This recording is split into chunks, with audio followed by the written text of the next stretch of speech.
오늘 우리가 함께 나누실 말씀은 사사기 20장 1절에서 11절까지의 말씀입니다. 1절 말씀 함께 읽겠습니다. 이에 모든 이스라엘 자손이 단에서부터 브엘세바까지와 길라 땅에서 나와서 그 회중이 일제히 미스바에서 여호와 앞에 모였으니 온 백성의 어른 곧 이스라엘 모든 지파의 어른들은 하나님 백성의 총회에 섰고 칼을 빼는 보병은 40만 명이었으며 이스라엘 자손이 미스바에 올라간 것은 베냐민 자손이 들었더라. 이스라엘 자손이 이르되 이 악한 일이 어떻게 일어났는지 우리에게 말하라 하니 레위 사람 곧 죽임을 당한 여인의 남편이 대답하여 이르되 내가 내 첩과 더불어 베냐민에 속한 기브아에 유숙하러 갔더니 기브아 사람들이 나를 치러 일어나서 밤에 내가 묵고 있는 집을 애워싸고 나를 죽이려 하고 내 첩을 욕보여 그를 죽게 한지라. 내가 내 첩의 시체를 거두어 쪼개서 이스라엘 기업의 온 땅에 보냈나니 이는 그들이 이스라엘 중에서 음행과 망령된 일을 행하였기 때문이라. 이스라엘 자손들아 너희가 다 여기 있은즉 너희의 의견과 방책을 낼지니라 하니라. 모든 백성이 일제히 일어나 이르되 우리가 한 사람도 자기 장막으로 돌아가지 말며 한 사람도 자기 집으로 들어가지 말고 우리가 이제 기브아 사람에게 이렇게 행하리니 곧 제비를 뽑아서 그들을 치되 우리가 이스라엘 모든 지파 중에서 100명의 10명, 1000명의 100명, 10,000명의 1000명을 뽑아 그 백성을 위하여 양식을 준비하고 그들에게 베냐민의 기브아에서 가서 그 무리가 이스라엘 중에서 망령된 일을 행한 대로 징계하게 하리라 하니라. 이와 같이 이스라엘 모든 사람이 하나같이 합심하여 그 성읍을 치려고 모였더라. 아멘. 할렐루야. 여호수아 시대 이후로 사사 시대가 되면서 이스라엘은 모두가 사실은 각 지파별로 그 각자 도생의 길을 걷게 됩니다. 물론 힘을 합쳐서 그 이스라엘 각 지파들 가운데 몇몇 지파들이 함께 힘을 합쳐서 여러 가지 일을 하거나 아니면 뭐 대응할 때도 있었지만 기본적으로 땅을 정복하는 것으로부터 시작해서 모든 것들을 각각의 지파별로 그 몫이 다 주어져 있었던 것이죠. 그래서 실제적으로 각 지파별로 사실은 그래서 사사들도 마찬가지로 전체적으로 이스라엘 12지파를 다 관할하기보다는 그 지역에 어떤 뭐 그 예를 들어서 뭐 블레셋에 쳐들어왔다 그러면 그 쳐들어온 지역의 중심으로 해서 사사가 세워진다든지 이렇게 이제 되었던 것을 보게 됩니다. 자, 그런데 이렇게 이제 그 기본적으로 사사 시대에는 그 각각의 지파별로 모든 것들이 다 이루어지고 있었던 시대라고 생각한다면 오늘 본문에서 드디어 이스라엘 백성들이 전체가 다 함께 미스바라는 곳에 모여서 회의를 하게 되는 장면이 보입니다. 그러니까 어떻게 보면 사사 시대에 들어와서 처음으로 이스라엘 백성들이 모두가 다 모이게 되는 그런 일들이 이제 그 미스바에서 보여지게 된 거죠.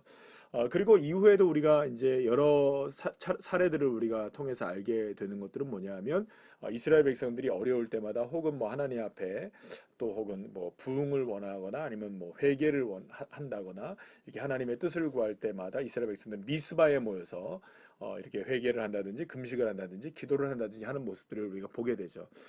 그런데 이제 이 이스라엘 백성들이 이렇게 미스바에 모이게 되었던 것입니다. 그런데 이스라엘 백성들이 이렇게 흩어져 있다가 모든 이스라엘 지파들이 다 함께 미스바에 모이게 된 이유는 뭐냐면 레위인의 첩이 이 그 베냐민 지파에 속해 있었던 기브아 사람들에게 무참하게 유린을 당하고 죽게 된 것에 대해서 이제 레위인이 그 시신을 걷어다가 집으로 돌아가서 자신의 첩에 시신을 12도망을 내죠. 그리고 그것을 모든 지파들에게 다 보내게 되었습니다. 그래서 이제 이게 도대체 무슨 일이냐, 이 경악스러운 일을 보게 된 이스라엘 각각의 지파들이 이제 다 미스바에 모이게 되었던 것이죠. 그래서 이제 이 일을 어떻게 처리할 것인가라는 것을 이제 레위인에게 묻게 되었고 이래저래 이제 이런 사건들에 대한 이야기를 하게 되자 결국엔 그곳에 모였던 그러니까 베냐민 지파를 제외한 11 지파가 이 일에 대해서 우리가 기브아 사람들을 그대로 내버리면 안 된다. 이거는 징계를 해야 된다.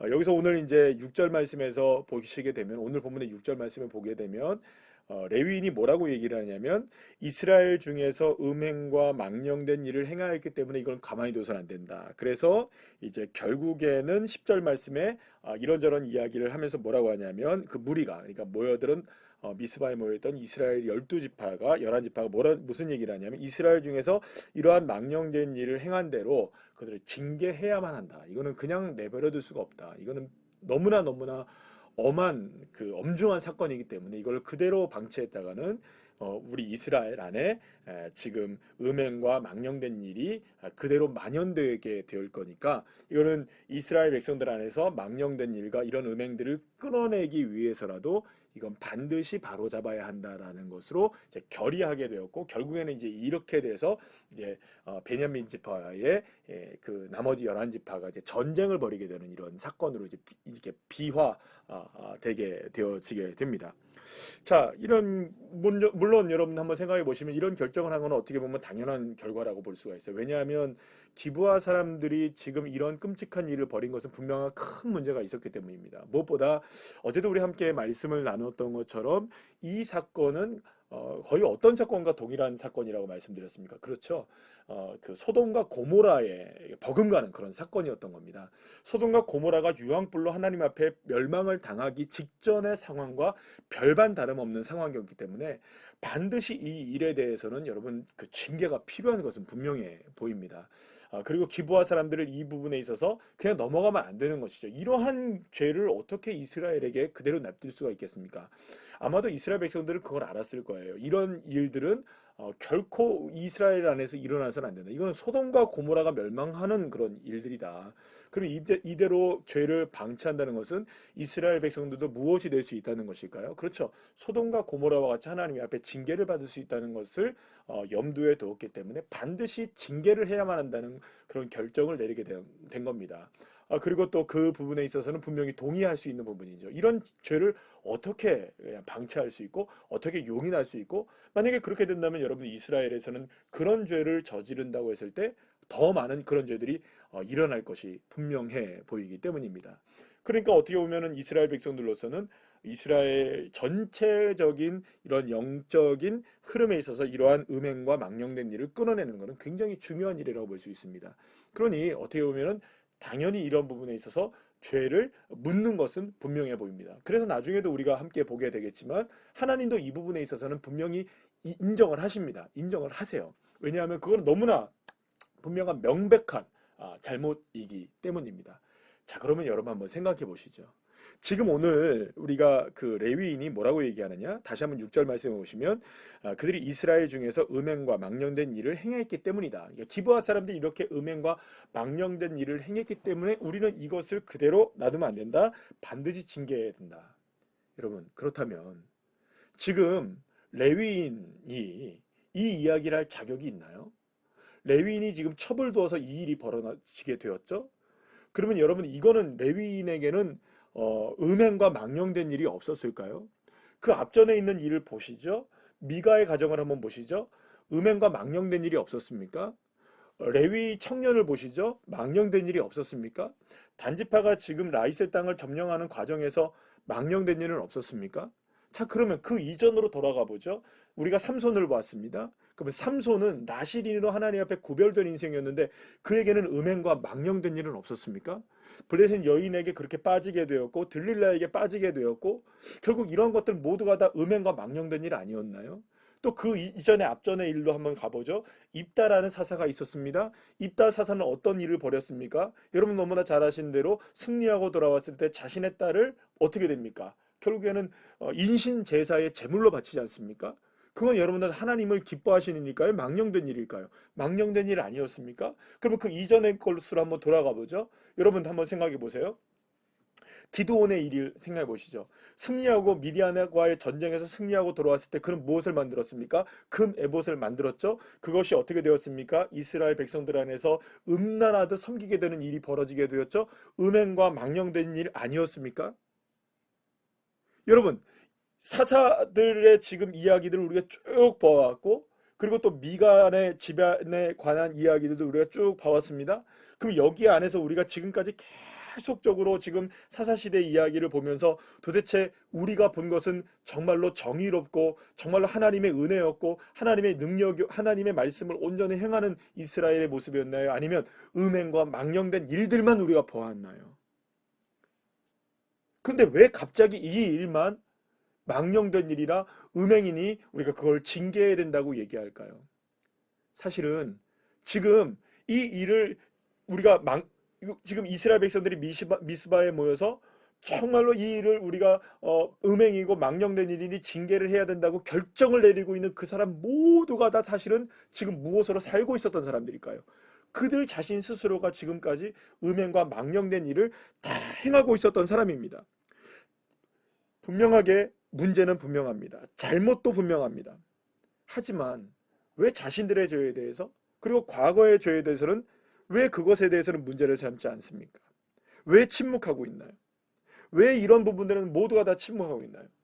오늘 이 문제를 제기하고 있고 또 자신의 첩을 12도망을 낸 이 레위인은 그러면 자신에게 적어도 이런 부분을 이야기하려면 자신의 음행과 여러분들 망령된 일은 없었는지를 돌아봐야 되지 않겠습니까? 왜 이스라엘 백성들은 이토록 선택적으로 징계를 하려고 하느냐라는 것입니다. 사실 사랑하는 여러분, 그런 이 모습이 바로 우리의 모습인 겁니다. 우리도 역시 선택적으로 우리의 삶에든 남의 삶에든 우리의 주변의 모든 모습들이든 우리가 선택적으로 선택할 때가 굉장히 많습니다. 사랑하는 여러분, 그러나 중요한 것이 있습니다. 징계가 공평해야 한다면, 아니 은혜가 공평해야 한다고 우리는 분명히 생각합니다. 하나님의 은혜는 공평해야 한다. 그러면 여러분, 징계도 공평해야 하는 것입니다. 하나님의 은혜가 공평한 것처럼 징계도 공평하다고 생각한다면 결국엔 우리의 삶에서도 하나님의 은혜를 누릴 수 있다면 여러분, 징계도 공평하게 나와야 되는 것이죠. 그렇다면 여러분, 만약에 우리에게 주실 하나님의 은혜와 하나님의 징계를 본다면 어떤 것이 우리에게 더 많아야 사실은 정상일까요? 저와 여러분 가운데는 은혜가 더 많아야 된다고 생각하십니까? 아니면 하나님의 징계가 더 많아야 된다고 생각하십니까? 저와 여러분은 은혜를 더 많이 받을 수 있는 삶을 사셨습니까? 아니면 징계를 더 많이 받는 삶을 살고 계십니까? 그것이 공평해야 한다면 어쩌면 저의 삶, 우리 모두의 삶은 징계가 더 많아야 될 삶이 아니겠습니까? 우리가 얼마나 많은 순간순간 속에서 하나님의 말씀을 떠나고 죄를 짓고 살아갑니까? 하나님의 은혜에도 불구하고 우리는 주님의 은혜를 떠나 살 때가 얼마나 많습니까? 은혜가 공평한 것처럼 징계도 공평하다면 사실은 우리는 징계 자체가 훨씬 더 많을지도 모릅니다. 그러나 놀라운 것은 무엇입니까? 그럼에도 불구하고 주님은 우리를 더 사랑하고 계신다는 것이죠. 우리가 더 많은 징계를 받아야 되는 인생임에도 불구하고 그럼에도 불구하고 하나님은 우리를 위해서 하나님의 아들이신 예수 그리스도를 주셨고 그분을 통하여 우리가 온전하게 구원을 받은 백성이 된 우리는 모두가 다 징계를 받을 수밖에 없는 인생이라는 겁니다. 기브아 백성들만 여러분 징계를 받아야 될까요? 이스라엘 백성들은 괜찮은가요? 다른 사람들은 괜찮은가요? 이 일에 있어서 레위인은 괜찮은가요? 이 일을 지금 미스바에 모여있는 모든 사람들이 다 괜찮은 것인가요? 그렇지 않습니다. 여러분, 미스바에 모여서 무엇을 하느냐? 이스라엘 백성들은 모두가 다 지금 징계를 원하고 있습니다. 그러나 자기 자신 스스로를 향한 징계에 대해서는 이야기하지 않습니다. 누군가를 징계해야 된다고 얘기합니다. 그러나 중요한 것은 주님이 나를 만약 징계하신다고 하신다면 저와 여러분은 과연 무엇을 선택해야 되겠습니까? 사실은 그래서 미스바에 모여있다는 건 놀라운 은혜입니다. 그러나 미스바에 모여서 무엇을 하느냐가 더 중요한 것이죠. 무엇을 해야 될까요? 징계를 논하기 이전에 우리가 징계를 받을 수밖에 없는 인생이라는 것을 인정하는 것이 훨씬 더 중요하지 않겠습니까? 왜 우리는 선택적으로 해야 할까요? 하나님의 그 징계를 우리가 바라본다면 하나님의 은혜에 우리가 침묵해서는 안 되는 것입니다. 사랑하는 여러분, 저와 여러분 모두가 다 죄인임을 우리가 잊지 않아야 되는 것입니다. 그래서 미스바에 모이면 이스라엘 백성들은 먼저는 해야 될 게 무엇이냐? 사실은 회개부터 시작해야 되는 것이었습니다. 그러나 그 절차가 사라진 겁니다. 그러나 여러분, 사실은 이 모습 자체가 다 무엇을 이야기하고 있는 겁니까? 베냐민의 기브아만 문제가 있는 것이 아니라 다 이스라엘 백성들이 모두가 다 징계를 받아야 될 대상이라는 사실을 우리에게 보여주고 있는 장면이라고 볼 수가 있는 것이죠. 사랑하는 여러분, 우리는 여기서 한 가지 우리가 더 살펴볼 것이 있습니다. 우리는 작은 죄에 큰 죄이든 작은 죄이든 사실은 우리가 작은 죄인이 작은 은혜가 필요할 것이다. 작은 징계가 필요할 것이다. 큰 죄인이 큰 은혜가 필요할 것이다. 큰 징계가 필요할 것이다. 이렇게 생각할지는 모르겠지만 작든 크든 우리에게 필요한 것은 하나님의 은혜만 바라보는 것이죠. 그러니 여러분, 지금 이와 같은 상황들이 이스라엘 백성들에게 펼쳐졌을 때 과연 이스라엘 백성들은 어떻게 선택하는 것이 가장 좋았을까요? 자기들 스스로들의 죄를 고백하며 우리가 이런 죄들을 짓게 된 이유들을 다시 한번 생각해보며 하나님의 은혜를 갈망하는 자리로 나가야 했지 않았을까요? 큰 죄를 저질렀으니 큰 하나님의 은혜를 갈망하는 자리로 나갔어야 했는데 지금은 그들은 자신의 죄를 보지 못하고 있는 것입니다. 자신의 눈에 있는 들보는 보지 못하고 남들에 있는 문제들만 보고 있는 것이죠. 사랑하는 여러분, 나의 죄에, 나의 연약함에, 나의 부족함에, 내가 받아야 될 징계에 대해서 혹은 내가 받아야 될 누려야 될 은혜에 대해서 침묵하지 마시고 결코 우리가 누군가를 향하여서만 혹은 무엇인가를 평가하는 데서만 우리가 그렇게 나아가서는 안 되는 것입니다. 사랑하는 여러분, 중요한 것은 바로 이것입니다. 하나님의 은혜가 공평하게 일어나는 것처럼 징계도 공평해야 된다면 저와 여러분이 구할 수 있는 건 딱 하나밖에 없습니다. 징계가 아닌 하나님의 은혜를 구하는 자리로 나가야 하는 것이죠. 사랑하는 여러분, 저와 여러분은 오직 주님의 은혜만, 십자가의 은혜만, 징계를 받을 수밖에 없는 내 인생이라는 걸 깨닫고 오직 하나님의 은혜를 갈망하는 자리에 나아가서 온전하게 믿음으로 회복되어지고 주님의 은혜로 회복되어지는 주의 자녀들 한 사람 한 사람 다 되시기를 간절히 축원합니다. 기도하시겠습니다. 사랑과 은혜가 충만하신 아버지 하나님, 오늘 이 시간 주님의 은혜 가운데 우리에게 귀한 말씀을 통해서 우리의 삶을 돌아보게 하시니 감사합니다. 우리가 나의 삶의 이런 징계에 대해서 침묵하지 않기를 원합니다. 내가 징계를 받아야 될 사람이라는 걸 깨달으면 우리는 분명히 우리 하나님의 은혜만을 갈망하게 됩니다. 하나님, 내가 죄인임을 깨닫고 내가 부족한 자임을 깨닫고 오직 주님의 은혜만을 갈망하며 나갈 수 있는, 작은 죄든 큰 죄이든 오직 주님의 은혜만을 갈망하며 나갈 수 있는, 누군가의 부족함과 연약함과 죄를 받아보더라도 우리는 은혜만을 간구할 수 있는 자리로 나가게 하여 주시옵소서. 나의 죄에, 나의 죄악에, 나의 부족함과 연약함에 징계받을 것에 침묵하지 않고 그렇게 은혜만을 바라보는 믿음의 자리로 나아가 승리하는 귀한 자녀 되기를 간절히 소망하며 예수님의 이름으로 기도드립니다. 아멘.